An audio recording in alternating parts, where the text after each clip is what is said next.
that we have covered lesson 5, this is our final lesson, but let's have a bit of a play around and practice of some of the useful tools that we've just discussed up to here, such as slicing, some of the different file types, how we can do a bit of iteration, play around a bit more, both with SpaceClaim and with some slicing software, so you can get a bit more familiar with them.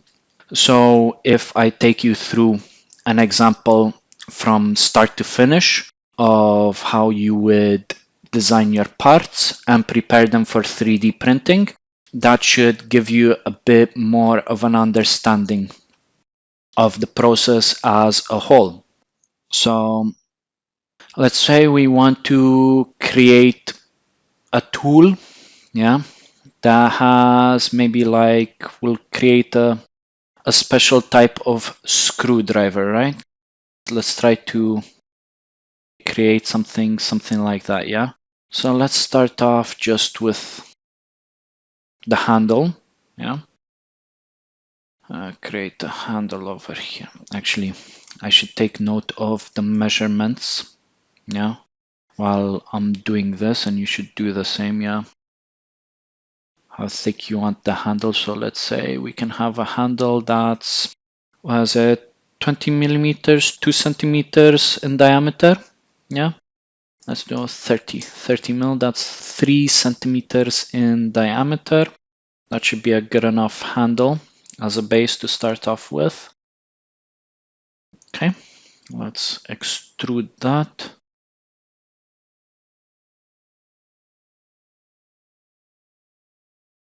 Okay, there we go. I want to, how high should we do our little handle? Let's say if it's 1, 2, 3, let's say like 5 centimeters, that's 50 mil. Yeah, something like that. And then we can work on the top layer of the handle. And let's say for the diameter of the actual tool, we can go for 10 mil, which is 1 centimeter. For the screwdriver head, yeah, also pull that out for 5 centimeters, so 50. There we go, on there.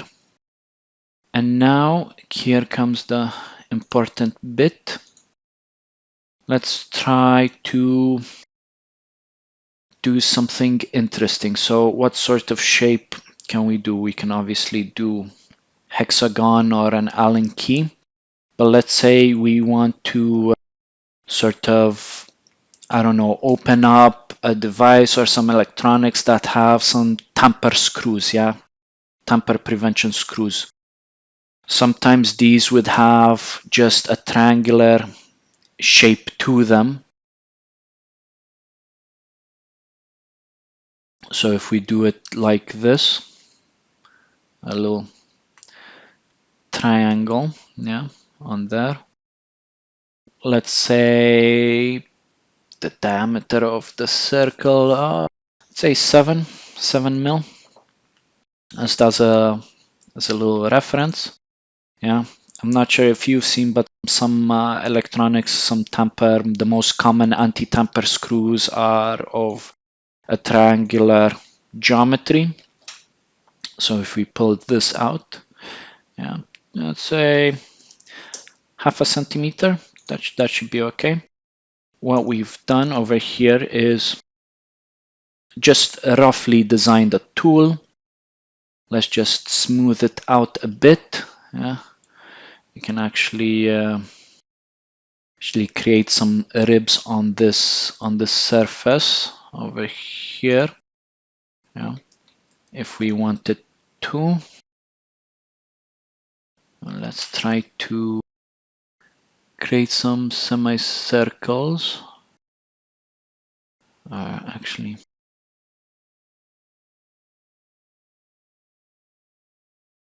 I'll do that for, let's say, 6. then another one over here. This is 6. Yeah. Like that. Yeah. One here. One here. We can do a little construction line across the centers, and then we can use the mirror tool to actually mirror this, this, and this. There we go. Now if we want to trim outside edges,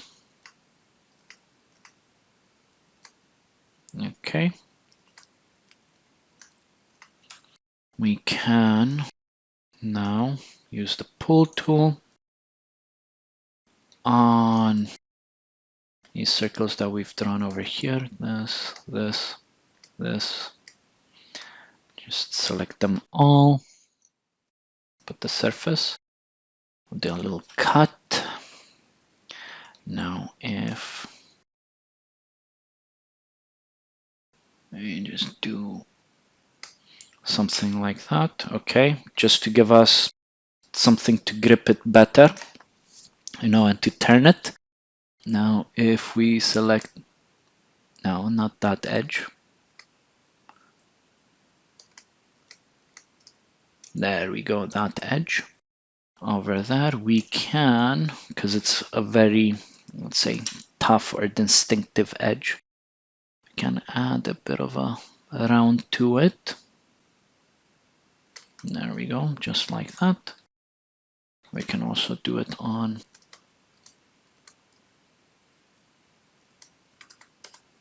there we go. We can do a little round on this edge as well, just to smooth some of these lines. Yeah.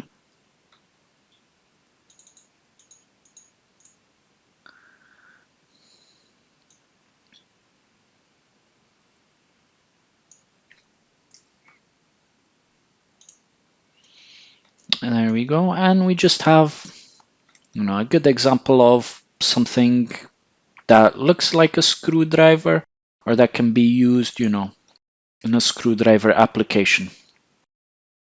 All right, now that we've designed this, I like to file, save as. Yep. We'll save it on the desktop. We call it a special tool. Just give it a distinctive name. We'll save it as SpaceClaim file doc. Yeah, just to save our design. And then we'll also save it as, yeah, an STL file. So if we go down over here, we can save it as an STL file. Good, very nice. So what I've done up to now is I've used the tools that we've covered up to now. It came with a design concept. I've done a few measurement guided dimensions in our geometry, and I've created a quasi-analogous tool for what we need or for our initial program assumptions. I've also saved a copy of this SpaceClaim working file in case I need to revisit it and edit it. Yeah.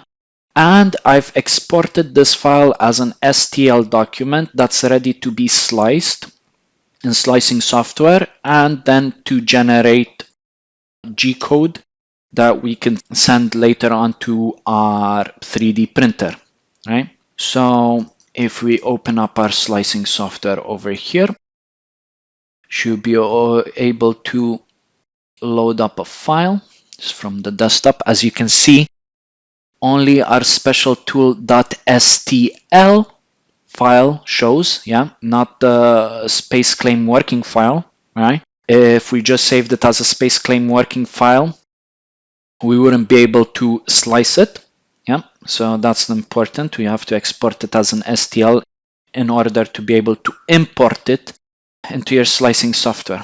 Now that we import it, we have it over here in our workspace, right? So over here we have a dot that sort of specifies which corner of our 3D printing workspace we're using, or it's the bottom left-hand corner in case you reorient it around. Yeah, and then we can do a couple of things in the slicing software, such as rotating the object if we're not happy with how it's oriented right now. But for the time being, I believe this is okay for all intents and purposes. Yeah, you can lay it flat if you wish, right? Because right now I believe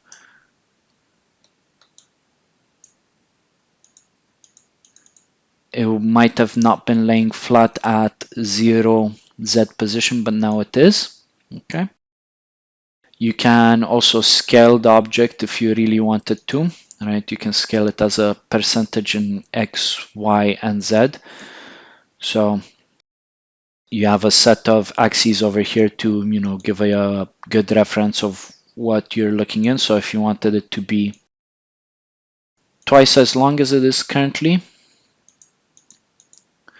well, there you go. You have to unlock it, because when it's locked, it sort of keeps all the relationships of your geometry. These are specific to the slicing software that you use. If you use a different slicing software other than Repetier Host, you might have different tools and options, but obviously rotate, position, scale, some of these are common across the board in most slicing software, so I thought it would be noteworthy to mention. But this one, if you wanted it to be twice as long, you could put 2 in there, and it just stretches your model parametrically to make it twice as long. If you want it half as long, you can go for 0.5, if you wanted a stubbier tool. But the main dimensions, right, which is this tool head over here, yeah, the triangle, that's not affected. So that could be useful in that case. Otherwise, if you had this locked and you put 0.5, it scales all of the model to 0.5, all of the dimensions, X, Y, and Z. Okay, let's go in our slicing software, right? This slicer allows you to choose different slicing engines. Slicer with a 3 instead of the E, that's a very common slicing software. It's also a slicing program instead of Repetier Host. It has its own one.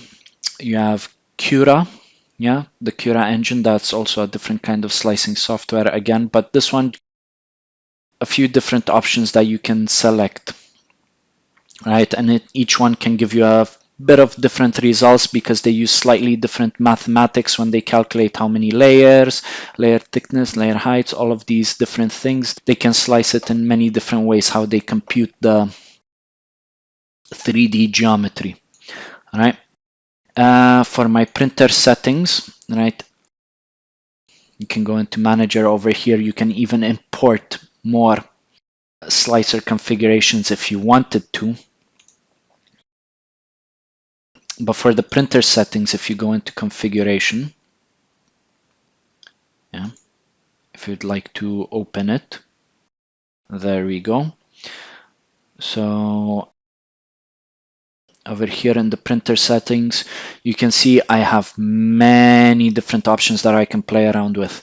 I don't want to go into too much detail with this because all of these, they are dependent on so many factors, like what 3D printing technology you are using, if it's FDM, if it's SLA, if it's SLS, if it's SLM, power output to the laser in SLS, SLM, and SLA, feed rate, hot end temperature in FDM, a lot of things such as layer height, first layer height, this might be common in between the technologies, right?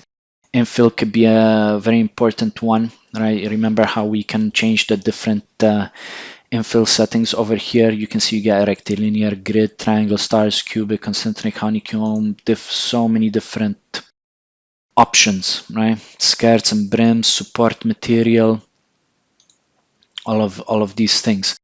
So I've created a few, yeah, a few printer settings over here depending on, you know, certain applications that I've had, such as solid infill if I want a really structural part, or 10% infill if I wanted to create, you know, something really quick like a prototype.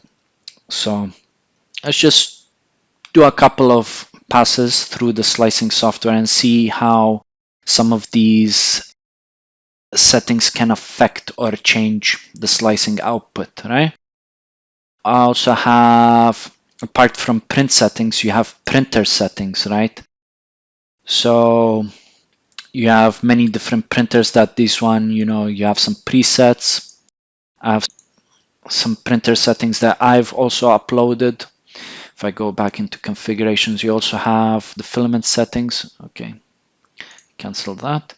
So that was the print settings, the filament settings, right? You can set your filament diameter, density.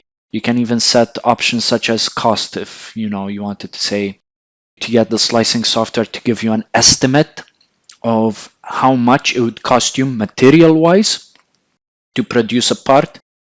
You can also set some of these things, right? You get the extruder temperature, right? First layer, other layers. The reason why they give you a bit of differentiation between the first layer and other layers, this is more so applicable to fuse deposition modeling, because you'd ideally want the first layer to be melted a bit hotter, just because it makes the layer a bit more liquid, gives it a better adhesion to the build plate. Then you have the bed temperature if you have a heated bed.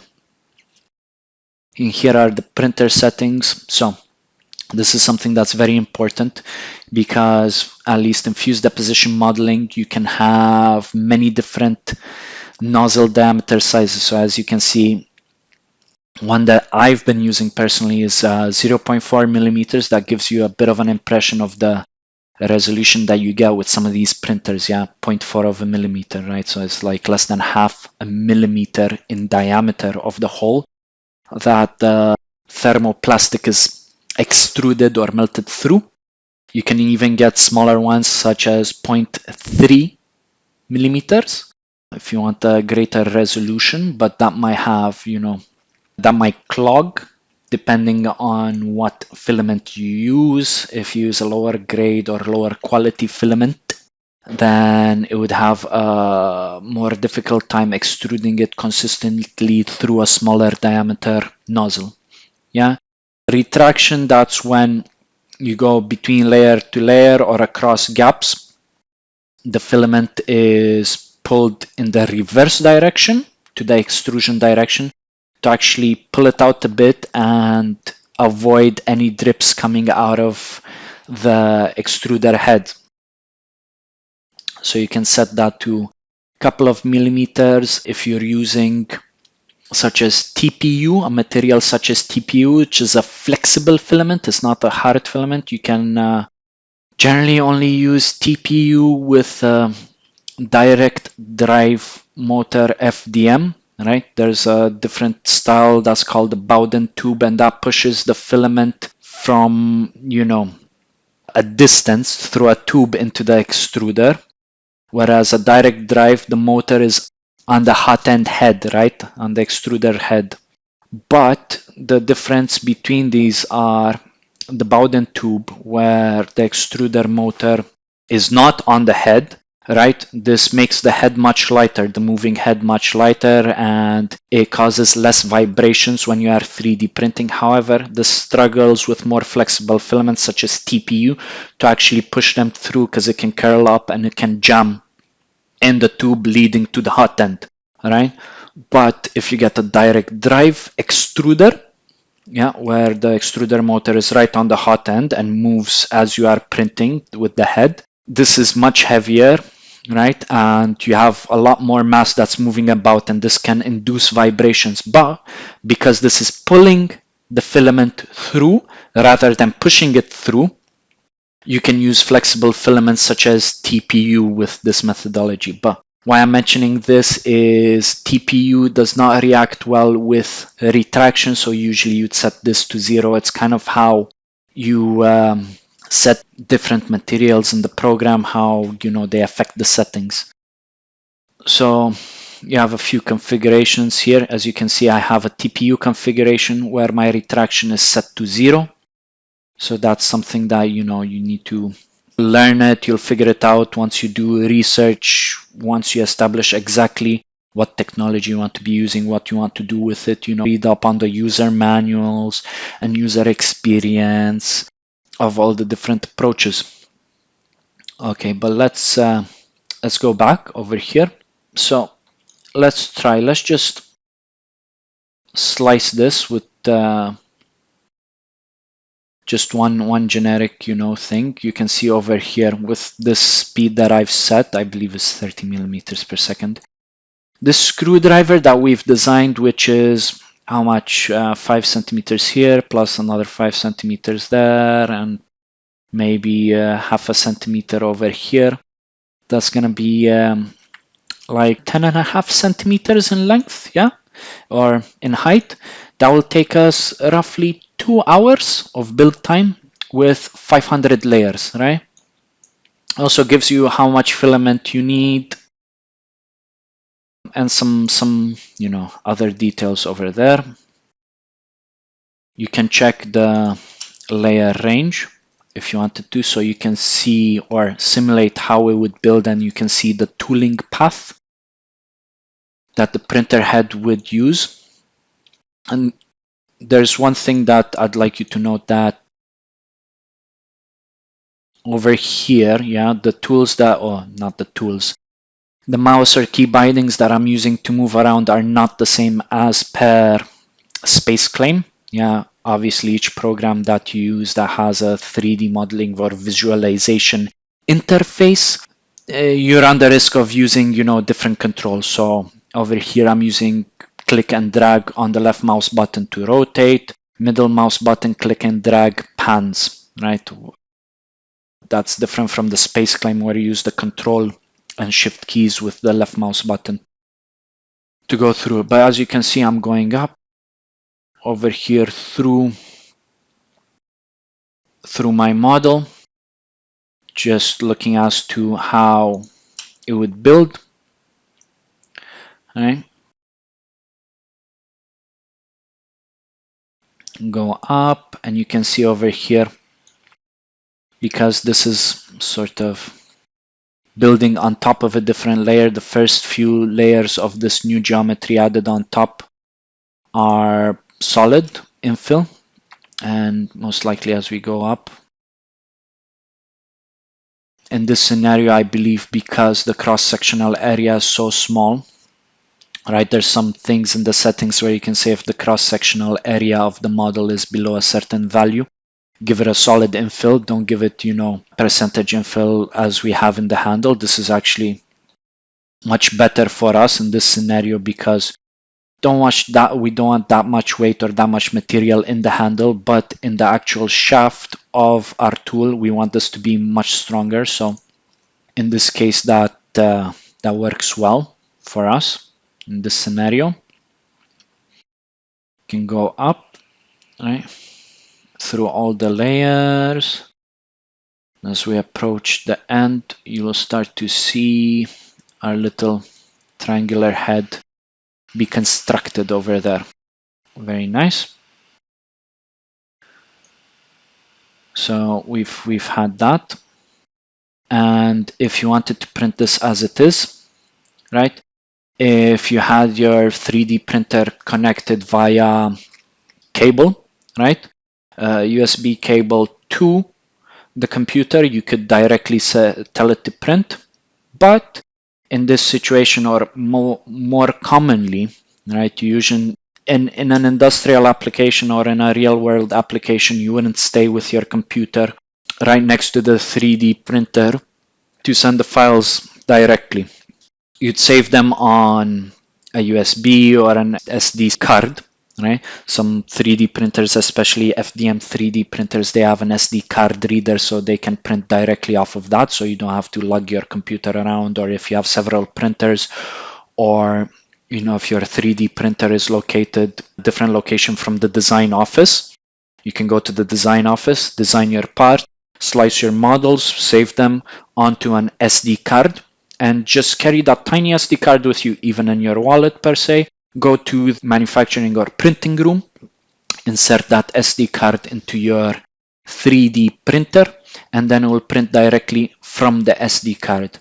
So once you click that, save for SD print, you get obviously a prompt that says, how do you want to save the G code? Do you want the start and end code? Do you have finish commands? Just a few different options, but you can save it. All right. Once you click save, lets you select the exit, destination file for where you want to save it.